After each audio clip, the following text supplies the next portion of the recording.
என் உயிரினும் மேலான அன்பு உடன்பிறப்புகள்.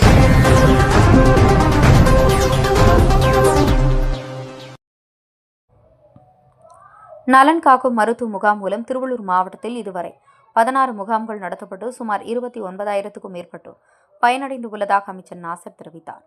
திருவள்ளூர் மாவட்டம் ஆவடி அருகே பட்டாபுரம் சத்திரம் பகுதியில் நடைபெற்ற நலம் காக்கும் ஸ்டாலின் மருத்துவ முகாமில் அமைச்சர் நாசர் கலந்து கொண்டு முகாமை ஆய்வு செய்தார்.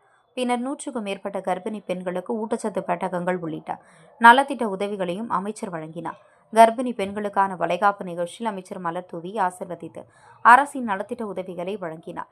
நிகழ்ச்சியில் பேசிய அமைச்சர் நாசர், இந்தியாவிலேயே தமிழகத்தில் மக்கள் நலனில் அக்கறை கொண்டு மருத்துவம் சார்ந்த பல்வேறு நலத்திட்டங்கள் வழங்கப்பட்டு வருவதாகவும், மருத்துவ முகாம்கள் இந்தியாவிற்கு முன்னோடியாக விளங்குகிறது என்றும், இதுவரை திருவள்ளூரில் சுமார் 16 முகாம்கள் நடத்தப்பட்டு 28,000க்கும் மேற்பட்டோர் பயனடைந்து உள்ளனர். இந்த முகாமில் 17 வகையான நோய்களுக்கு சிகிச்சை அளிக்கப்படுவதாகவும், அதிக அளவில் மக்கள் பயனடைந்து உள்ளதாக அமைச்சர் தெரிவித்தார். இதில் ஆவடி மாநகராட்சி ஆணையர் திருமதி சரண்யா, திருவள்ளூர் மாவட்ட மருத்துவத்துறை இணை இயக்குநர், துணை இயக்குநர்கள் உள்ளிட்ட ஏராளமானோர் கலந்து கொண்டனர். என் உயிரினும் மேலான அன்பு உடன்பிறப்புகள்.